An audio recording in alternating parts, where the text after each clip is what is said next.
Le livre de Smart Job, comme chaque semaine, un auteur, un écrivain, un expert. Nous recevons Biba Pedron.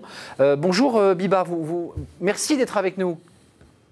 Comment allez-vous? Merci de votre invitation. Alors, vous sortez un livre parce que c'est l'objet évidemment de votre visite dans Smart Job. MDR, comme disent les jeunes, c'est pas mort de rire, hein, vous allez nous l'expliquer, qui est la formule gagnante pour réussir sa vie. D'abord, vous avez été élu en 2014 par le Golden Mouse Award comme le business coach en marketing, donc une femme influente, et vous avez reçu d'autres... D'abord un mot, parce que quand je me suis penché à la fois sur votre livre et votre vie, j'ai trouvé que vous aviez une vie incroyable. Vous venez d'Alençon, si je ne m'abuse, vous avez été démonstratrice chez Moulinex, et puis un jour, vous avez renversé la table, vous êtes parti aux États-Unis. Vous avez potassé dans des bibliothèques à New York le marketing, donc vous vous êtes acclimaté à la langue et aujourd'hui vous êtes une femme d'affaires. Racontez-moi, qu'est-ce qui s'est passé dans votre tête? Alors, ce qui s'est passé en fait, c'est que les États-Unis, c'était un rêve de petite fille depuis très très longtemps, probablement depuis aussi loin que je puisse m'en souvenir. C'était juste un rêve.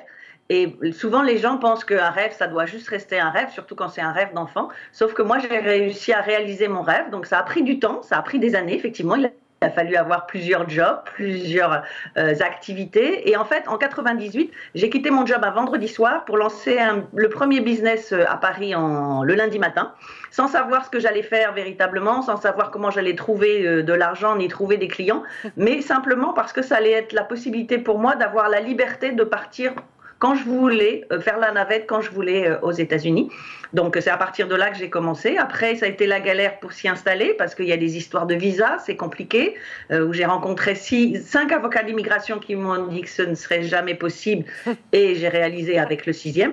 Et puis petit à petit, effectivement, comme vous dites, j'ai appris à faire du business à l'américaine parce que je me suis aperçue là aussi que, donc c'est en 2001 que j'ai commencé à faire la navette, que le business en France et aux États-Unis, c'était pas du tout la même chose. Oui, évidemment.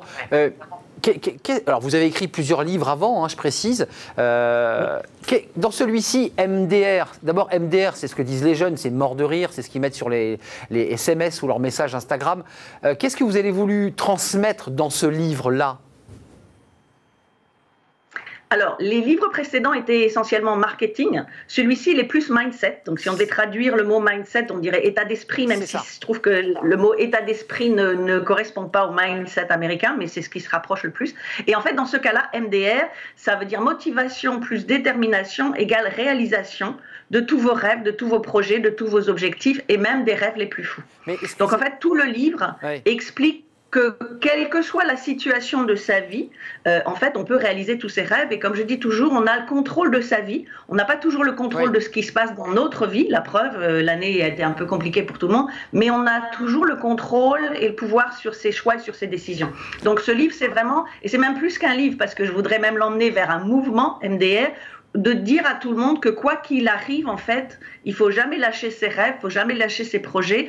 Et même si le parcours peut être très compliqué, on peut y arriver. Et dans le livre, il y a mon histoire, mais il y a également l'histoire d'autres personnes de mon entourage, des clients ou des personnes que je connais, qui ont des histoires très très fortes, qui ont eu des choses très très importantes dans leur vie. Il y en a qui sont passés au travers de l'inceste, d'autres la guerre, le génocide et des choses comme ça. Et de montrer que, eh bien, quoi qu'il arrive, on peut se construire une vie. Et dès qu'on a ce shift, en fait, dès qu'on a le bon mindset, je pourrais dire un peu l'état d'esprit positif, on sait que tout peut arriver quoi qu'il arrive.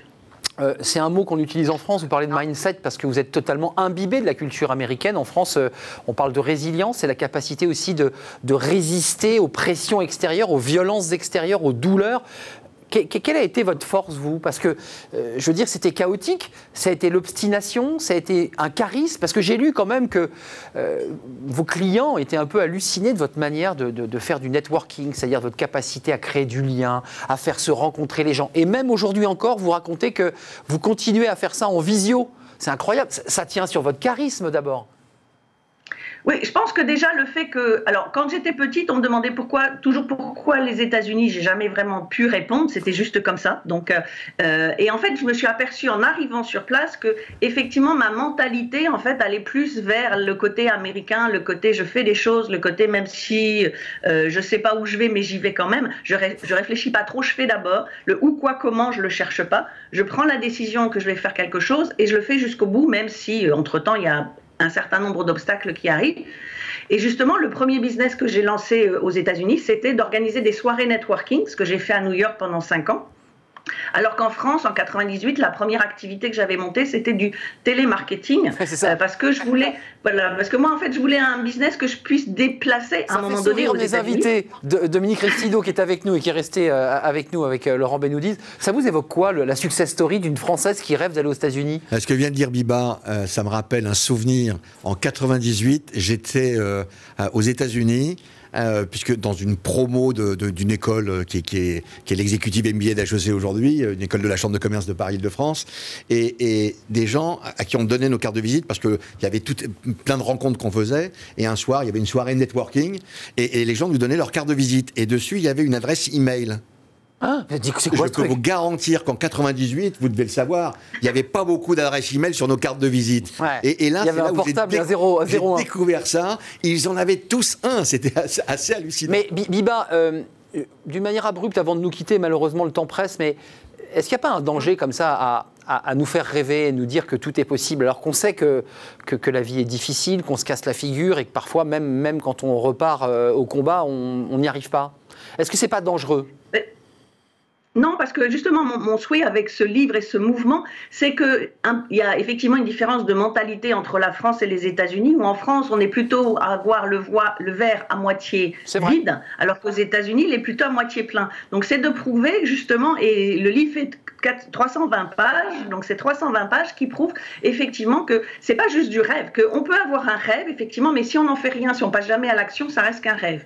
Par contre, si, moi j'ai cette expression, si on a vraiment ça au fond de ses tripes, et que quoique le nombre de noms qu'on va nous dire chaque fois qu'un nom va nous booster, eh bien il n'y a rien qui peut nous arrêter, mais une fois de plus, je ne dis pas que c'est simple, on a plein d'obstacles, dans le livre je raconte effectivement par tout ce que je suis passée, mais simplement que c'est possible, et mon livre il est là, et peut-être que s'il est sorti cette année alors que ça faisait 3-4 ans que j'avais ce projet, peut-être pas par hasard au niveau du calendrier, même si je l'ai fini à ce moment-là, mais cette année-là je pense que les gens ont encore plus besoin de se dire oui c'est possible, et oui je vais me relever quelle que soit la situation, et que ce soit la situation de cette année de 2020. Biba, c'était un plaisir de nous accueillir, l'émission est terminée, malheureusement Dominique Restido, vous ne pourrez pas prolonger ce que vient de nous dire Biba Pedron. MDR, la formule gagnante pour réussir sa vie.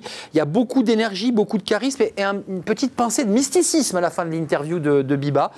Voilà, il faut croire en soi. Il faut qu'elle revienne en France parce qu'en France, il y a cet esprit entrepreneurial qu'on avait rarement vu depuis des années. Et l'esprit de conquête est également en France et notamment avec les entrepreneurs. Revenez en France, Biba. Revenez en France. Et en bien. Et sur le plateau de Smart Job et de Bismart, vous serez la bienvenue.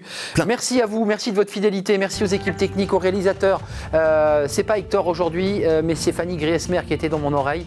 Je la remercie évidemment comme chaque jour pour son travail et merci à tous nos invités. Merci à la passion que vous mettez à défendre les entreprises et l'emploi sur ce plateau. On se retrouve lundi évidemment pour de nouvelles aventures. On se retrouve mardi pour de nouvelles aventures. Merci, restez fidèles à nos programmes.